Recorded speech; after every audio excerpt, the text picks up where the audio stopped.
গ্রাম ছিল যা অন্যদের থেকে সম্পূর্ণ আলাদা, যার নাম ছিল বৃক্ষগ্রাম। এই গ্রামটি মাটির ওপর নয়, একটি বিশাল বট গাছের ওপর অবস্থিত ছিল। এর শেকড় এতটাই শক্তিশালী যে এটি বহু শতাব্দী ধরে গ্রামকে ঢেকে রেখেছিল। আরে রাজু সোনা, তাড়াতাড়ি, অনেক হয়েছে ডালে খেলা করা, বৃষ্টি এসে গেছে, চল বাড়ি আয়। আসছি মা। রাজু মায়ের কথা শুনেই বাড়ি চলে আসে। বৃষ্টি হচ্ছিল যখন তার চোখ পড়ল গাছতলায় গ্রামের দিকে।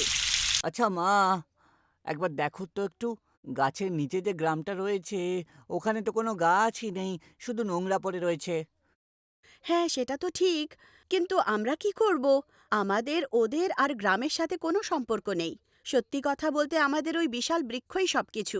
ঠিকই বলেছে, বৃক্ষ গ্রামের মানুষ কখনো মাটিতে নামেনি। তারা কখনো জানেনি যে মাটির স্পর্শ কিরকম।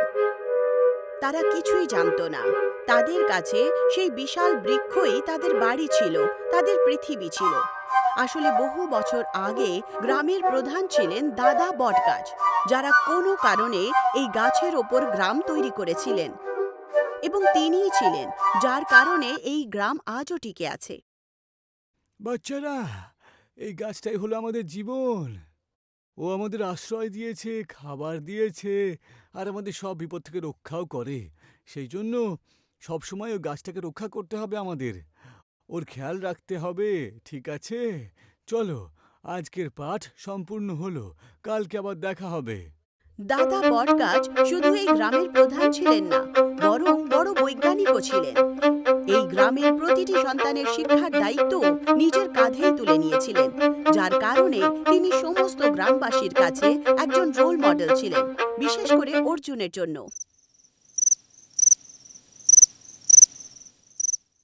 দাদা, তোমার আশীর্বাদ লাগবে আমার। আমার আশীর্বাদ? কিন্তু কেন? আমি 10ম ক্লাস পাস করে গেছি। আরে বাহ, এ তো খুব ভালো কথা। চলো এবার তাড়াতাড়ি মুখ মিষ্টি করাও দেখি। অবশ্যই, এই নাও মিষ্টি, আর তোমার আশীর্বাদ আমাকে দাও দেখি। আমার আশীর্বাদ তো সবসময় তোমার সাথেই রয়েছে বাবা, এইভাবেই এগিয়ে যেতে থাকো। আগে হ্যাঁ ভাইয়া। আচ্ছা অর্জুন, তোমার ওই নতুন খাদ্যের অনুসন্ধানটা পূরণ হলো নাকি হয়নি? এই তো কিছুক্ষণের মধ্যেই হয়ে যাবে। বাহ, এ তো বেশ ভালোই কথা। একবার তোমার খাদ্যের অনুসন্ধান সম্পূর্ণ হলে তো ভেবে নাও যে আমার চিন্তাও শেষ একেবারে। ওই খাদ্যের অনুসন্ধানের জন্য আমাদের এই গাছ আরো ভালো হয়ে যাবে, আর অমর হয়ে থাকবে গাছটা। আগে দাদা, আর শুধু আমাদের গাছটাই নয়, বাকি গাছগুলো, ওই খাদ্যগুলো দিয়ে আমরা আরো নতুন শক্ত শক্ত গাছ লাগিয়ে দেব। আমি তো ভাবছি যে একবার আমার অনুসন্ধান পূরণ হয়ে যাওয়ার পরে নিচে যে গ্রাম রয়েছে সেখানেও নিয়ে যাব। অনেক বছর হয়ে গেছে, কিন্তু ওই গ্রামে একটা গাছ পর্যন্ত নেই। কি জানি ওরা কিভাবে দিন কাটাচ্ছে। অর্জুনের মুখে নিচের গ্রামের ব্যাপারে শুনে দাদু একেবারে রেগে ওঠেন। না, তোমার পরিশ্রম করা তৈরি করা খাদ্য ওদের গ্রামে একদমই যাবে না। কিন্তু কেন? আমাকে প্রশ্ন করো না তো, যেটুকু বলেছি তুমি শুধু তাই করো। ওদের সাথে আমাদের আর ওই গ্রামের সাথে কোনো সম্পর্ক নেই, বুঝতে পেরেছো? আশ্চর্য ব্যাপার, অর্জুন প্রথমবার দাদা বটগাছকে এতটা রাগী দেখেছিল। নয়তো উনি খুব শান্ত স্বভাবের লোক ছিলেন, কিন্তু জানি না কেন উনি নিচের গ্রামের কথা শোনা মাত্রই রেগে ওঠেন। দাদার হলোটা আবার কি? এইভাবে রেগে তো কখনো যায়নি এর আগে। যাকে যাই হোক, কোনো ব্যাপার আছে বই কি। অর্জুন ভাবতে ভাবতে ঘুমিয়ে পড়ে। তখনই হঠাৎ করে বৃষ্টি শুরু হয়, এতটাই শক্তিশালী যে তুফান আসতে পারে। আরে, এত জোরে বৃষ্টি হচ্ছে? অর্জুনের চিন্তা হতে লাগলো। সে জানালা দিয়ে নিচে গ্রামের দিকে তাকালো। পুরো গ্রাম প্লাবিত হয়েছে, কাদা জলের মানুষ, আতঙ্কিত হয়ে পড়েছে লোকেরা। সে দেখল যে লোকজন গাছের দিকে এগিয়ে আসছে। কেউ তো আস্তে আস্তে গাছের সিঁড়ি বেয়ে উঠে যাচ্ছে।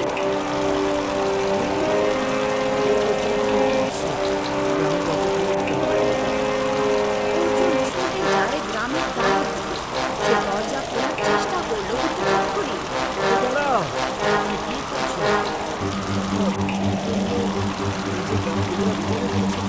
ওরা ভয়তো আমাদের এই গ্রামে ঢুকে পড়ছে। তার জন্য ওরা এইভাবে কষ্ট পাচ্ছ বুঝছো? কি? ওরা এইভাবে কষ্ট পাবে? তুমি কি করছো? আরে যেরকম শুনতে সেটাই বলছি। দরজা খোলা কোনো দরকার নেই, ঠিক আছে? কিন্তু কেন? কি হয়েছে বলো তো তোমার? আরে বৃষ্টি চলেছে, তুফান আসতে চলেছে যখন তখন। ওদেরকে আমাদেরকে সাহায্য করতেই হবে। আর তুমি সেখানে ওদেরকে সাহায্য করতে চাইছো না? আমি প্রায় যোগ্য নয় বাবা, যোগ্য নয়, কিন্তু কেন?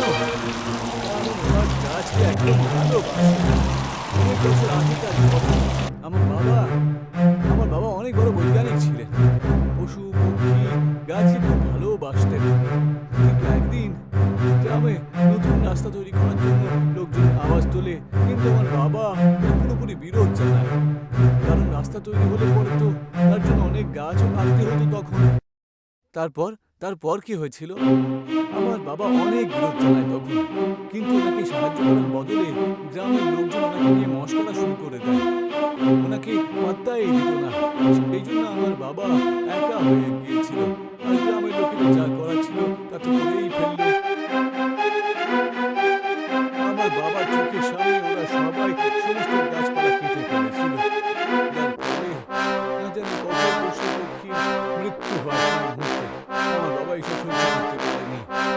প্রকৃতিকে খুব ভালোবাসতেন তো উনি, আর ওনার সামনেই ওনারা সবাই নষ্ট হতে দেখলেন তো খুব কষ্ট পেয়েছিলেন উনি।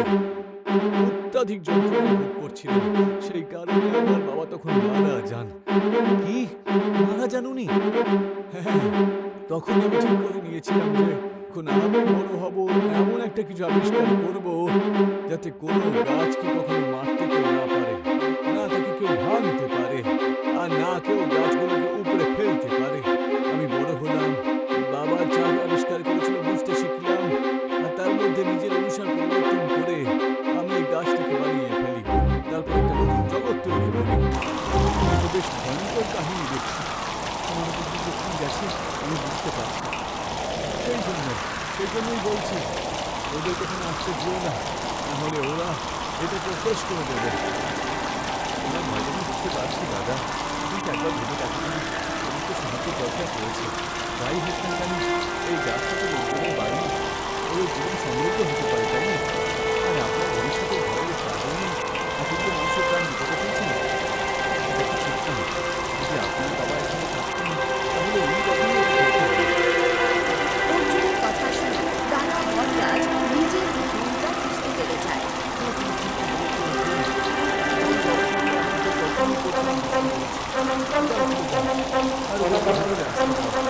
অবশেষে দাদা মেনেই যায়।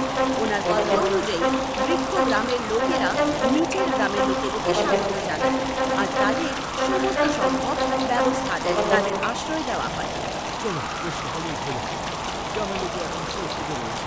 আর এই তোমার জন্যই হলো অর্জুন, আমার নয়। এই লোকজন গাছপালা, পশু পক্ষী একেবারে কত কিছু জানে না। এদের গ্রামের এই অবস্থা, এদের ভুল তাদের দাদা বটগাছের কথায় লুকিয়ে থাকা উদাসী অর্জুন বুঝতে পেরে যায়, আর সে একটা খুব ভালো আইডিয়া ভাবে। একদিন সে সবাইকে প্রধানের বাড়িতে ডাকে আর একটা ঘোষণা করে। সবার জন্য একটা দুর্দান্ত সূচনা।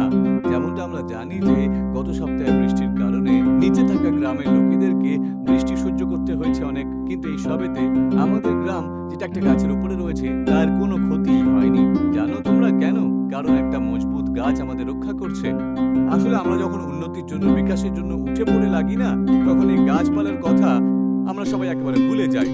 এটা একেবারেই ঠিক নয়, কিন্তু আজকে এই গাছটা ছিল, সেই জন্য আমরা এখন সুরক্ষিত, আর অন্যান্য গ্রামকেও সুরক্ষিত করেছে।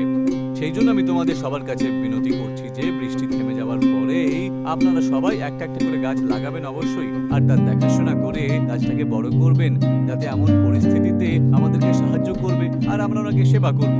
অর্জুনের কথায় গ্রামের সবাই খুব খুশি হয়। তারা প্রকৃতির গুরুত্ব বুঝতে পেরে যায়, আর বৃষ্টি থামা মাত্রই সবাই মিলে এক এক করে গাছ লাগায় আর এবং তার যত্ন করে তাকে বড় করে। এখন বৃক্ষ গ্রামই নয়, বরং নিচে অবস্থিত সমস্ত গ্রামও গাছের সবুজে ভরে ওঠে। শিক্ষা। বৃক্ষ গাছের গল্প আমাদের শেখায় যে গাছের আমাদের জীবনে কতটা গুরুত্বপূর্ণ। আমাদের সব সময় গাছের সম্মান করা উচিত।